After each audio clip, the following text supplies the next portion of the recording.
I just facilitated this talk. It was more like a Q&A talk on the Aboriginal Dreamtime and shamanic ceremony and the Spring Equinox. It was kind of a Q&A Zoom free intro thing for the Spring Equinox retreat that I'm going to do in the Ashland, Oregon area, March 23rd through the 26th here in a couple of months. And I'm really excited about it. And other people were excited about it, which made it even better.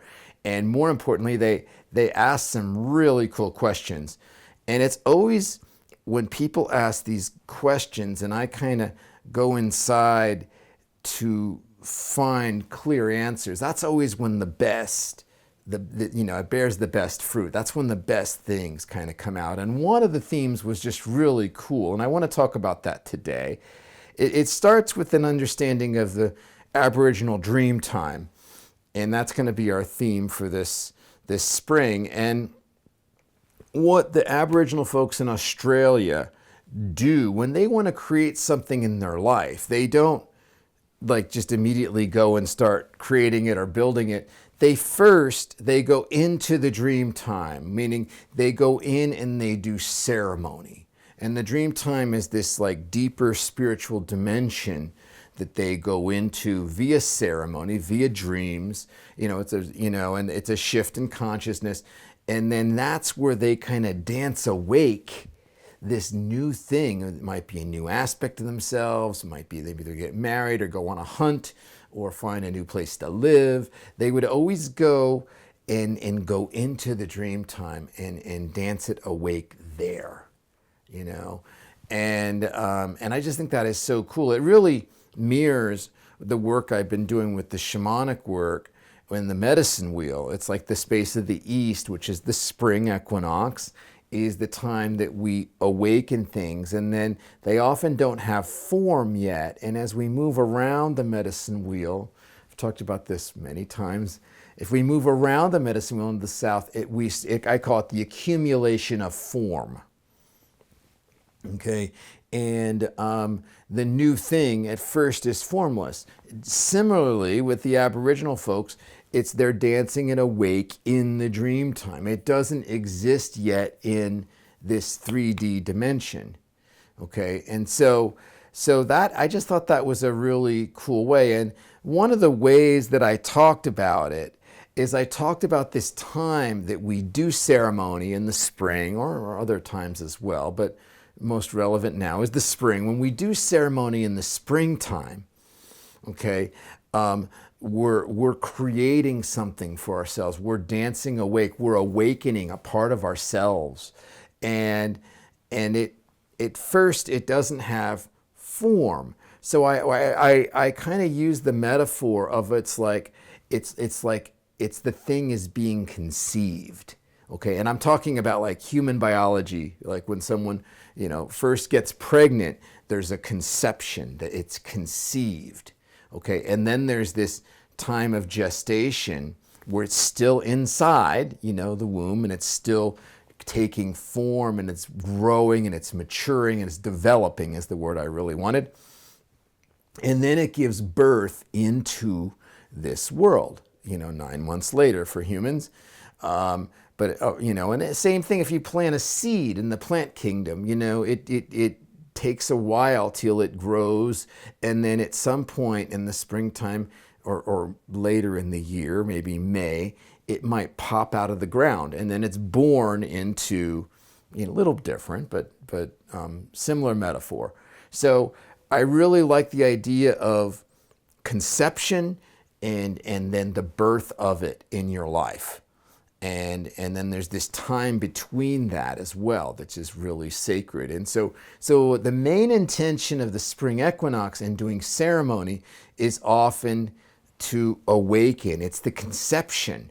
We're like going to ceremony and we're thinking about what we want to awaken in our lives. Okay, it may be a part of ourself, it may be a new house, it might be a relationship, it might be a new career. It might be a lot of different things that we want, or it might be part of ourselves. Maybe we want to awaken our intuition more, or it might be an internal thing. But we're coming up with, we spend some time, do some sharing circles, and come up with the thing we would like to awaken. Then we go into ceremony and we awaken it, energetically awaken it. Okay, and you could think of it as another dimension or whatever else, but we're going into ceremony and we're awakening it. And that would be the time of like conception. Okay, and so that's the main thing. And then we talk about it, you know, we do several different types of ceremony because different ones resonate with different people. And so we do that. And then we do more sharing circles and more ideas. And we think about, you know, how to make room for that in our lives. Okay, so then, you know, we talk about, do I need to let go of something, or do I need to have a new perspective, or do I need to be really, you know, looking for doorways to open, and so that when the thing is ready to be born, the key is we see it, we notice it. It may come in a way that we're not expecting it, right? It may come from this doorway that comes out of nowhere, and there's the thing that we created before. Now, the length of time between these things, between conception and birth into this world, into our lives, it can vary. Like, so it depends on the thing. It can almost be awakened and born very quick. It might just stay there, and you might just walk away with it, and it might have formed really quickly, or it might take later in the year. It might be 6 months. You know, it could be longer. The medicine wheel, it might be summertime if we awaken it in the spring or whatever else.